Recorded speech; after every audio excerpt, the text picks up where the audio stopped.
Bonjour frères et sœurs, heureux de pouvoir nous retrouver autour de la parole ce matin. Et c'est autour d'un texte de Matthieu, chapitre 26, et au verset 47 jusqu'à 56 que nous allons lire un passage assez sombre de l'histoire de Jésus, une période qui se retrouve juste après Gethsémanée, où Jésus a déjà été éprouvé dans la prière pour faire ô combien la bonne volonté de Dieu, pour tous nous sauver. Et c'est d'ailleurs grâce à cette soumission à la volonté de Dieu et à l'obéissance qu'il a offert à la volonté de Dieu que nous avons tous accès auprès du Père par Jésus-Christ. Et ce passage se trouve juste avant le jugement, les jugements qui vont tomber et les accusations qui vont tomber sur notre Jésus-Christ. Ce texte dit ceci: Il parlait encore quand Judas, l'un des 12, arriva avec une foule nombreuse, armée d'épées et de bâtons, envoyé par les chefs des prêtres et les anciens du peuple. Celui qui le trahissait leur avait donné ce signe: L'homme auquel je donnerai un baiser, c'est lui, arrêtez-le. Aussitôt, il s'approcha de Jésus en disant: Salut maître. Et il l'embrassa. Jésus lui dit: Mon ami, ce que tu es venu faire, fais-le. Alors ces gens s'avancèrent, mirent la main sur Jésus et l'arrêtèrent. Un de ceux qui étaient avec Jésus mit la main sur son épée et la tira. On sait que c'est Pierre. Et il frappa le serviteur du grand prêtre, qui s'appelle Malchus, et lui emporta l'oreille. Alors Jésus lui dit: Remets ton épée à sa place, car tous ceux qui prendront l'épée mourront par l'épée. Penses-tu que je ne puisse faire appel à mon Père qui me donnerait à l'instant plus de 12 légions d'anges? Comment donc s'accompliraient les Écritures d'après lesquelles cela doit se passer ainsi? À ce moment, Jésus dit à la foule: Vous êtes venus vous emparer de moi avec des épées et des bâtons, comme pour un brigand. J'étais tous les jours assis parmi vous, enseignant dans le temple, et vous ne m'avez pas arrêté. Mais tout cela est arrivé afin que les écrits des prophètes soient accomplis. Alors, tous les disciples l'abandonnèrent et prirent la fuite. Et malheureusement, je dis Amen. Ce texte, vous trouverez son analogie dans les évangiles, dans Luc 22, Jean 18 et j'oubliais Marc 14. Ce texte et cette étape de la vie de Jésus est un parfait exemple de la victoire du divin sur l'humain. Combien, face à la trahison, face à la violence et face à l'abandon, nous pouvons réagir de manière très légitime, j'ai envie de dire, avec nos sentiments humains. Mais combien ces sentiments humains nous conduisent à des regrets et des remords parce que, tout simplement, nous n'avons pas fait la volonté de Dieu. Jésus nous montre et nous ouvre la voie encore ce matin, lui qui est notre exemple parfait. Alléluia. Comment réagir? Comment, face à telle situation, quelle doit être mon attitude en tant qu'enfant de Dieu? C'est autour de ces questions que j'aimerais survoler ce texte. Au verset 47 jusqu'à 50, nous voyons Judas s'approchant de Jésus.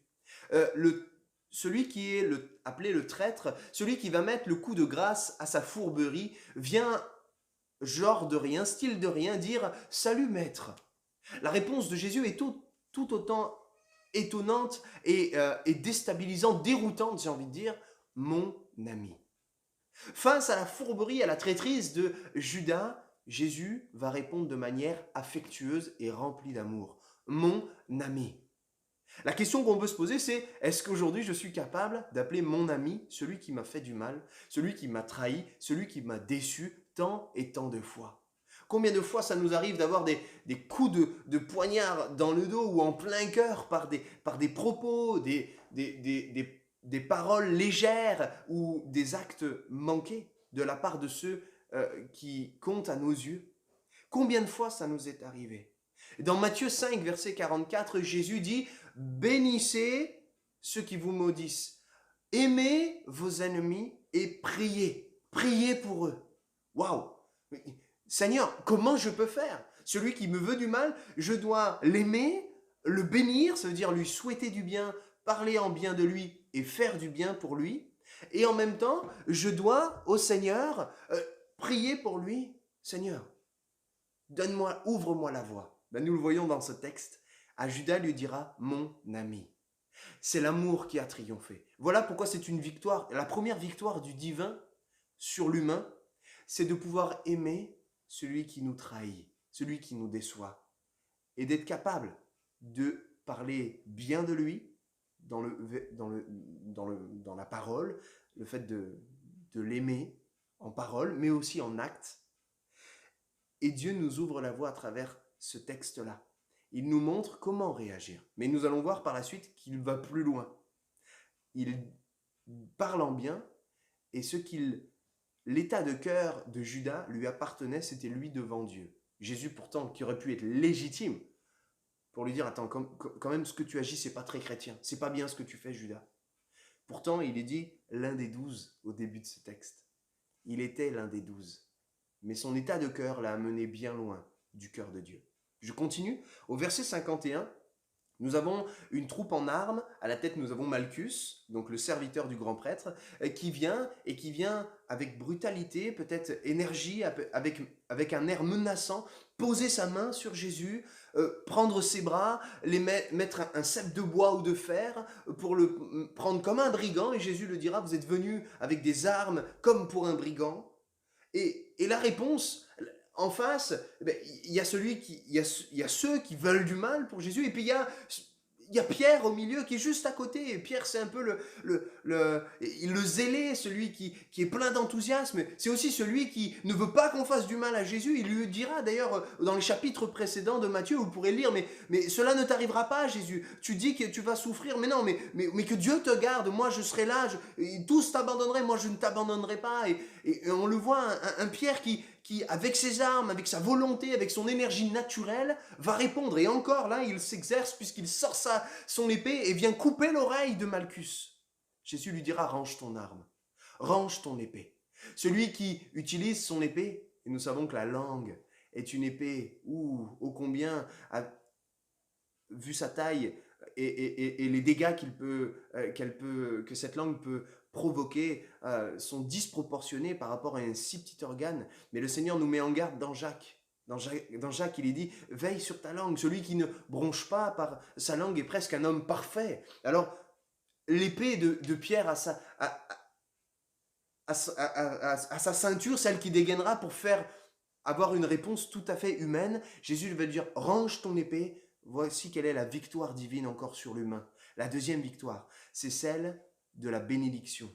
Et Jésus va répondre par la bénédiction puisqu'il imposera les mains, fera le miracle qui accordera à Malchus la complète restauration de son oreille. Répondre le bien pour le mal. Quand on nous veut du mal, bénissons.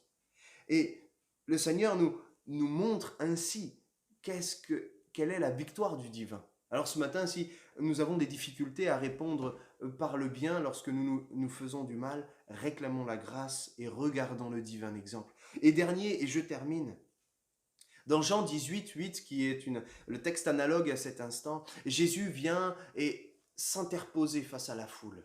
Peut-être que la foule est venue aussi nombreuse parce qu'il voulait arrêter Jésus et tous les disciples. Mais Jésus dira, vous êtes venus vous emparer de moi, mais laissez-les, laissez-les tranquilles, laissez-les partir. Et c'est à ce moment-là qu'il est dit que tous les disciples l'abandonnèrent et prirent la fuite.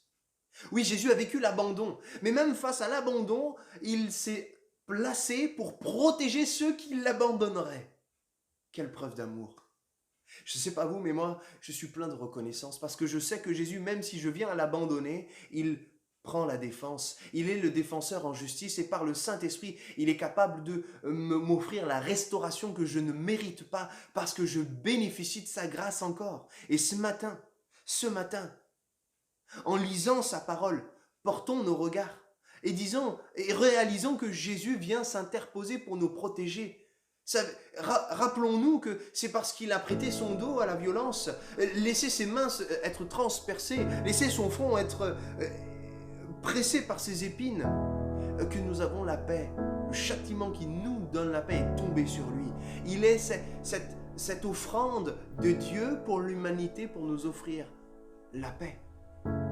Alors oui, face à la trahison, la violence et l'abandon, la victoire du divin sur l'humain, elle se trouve en Jésus-Christ et en celui qui est le même que lui sur la terre, j'ai nommé le Saint-Esprit. Alors ce matin, que nous puissions rechercher à être remplis, renouvelés dans le Saint-Esprit, afin que le Seigneur nous équipe et nous donne la victoire du divin sur l'humain. car nous sommes, et il faut l'avouer, bien trop charnels souvent. Alors que Dieu nous bénisse ensemble, et prenons du temps pour méditer la parole et nous laisser remplir par le Saint-Esprit ce matin. Que Dieu nous bénisse. À très bientôt.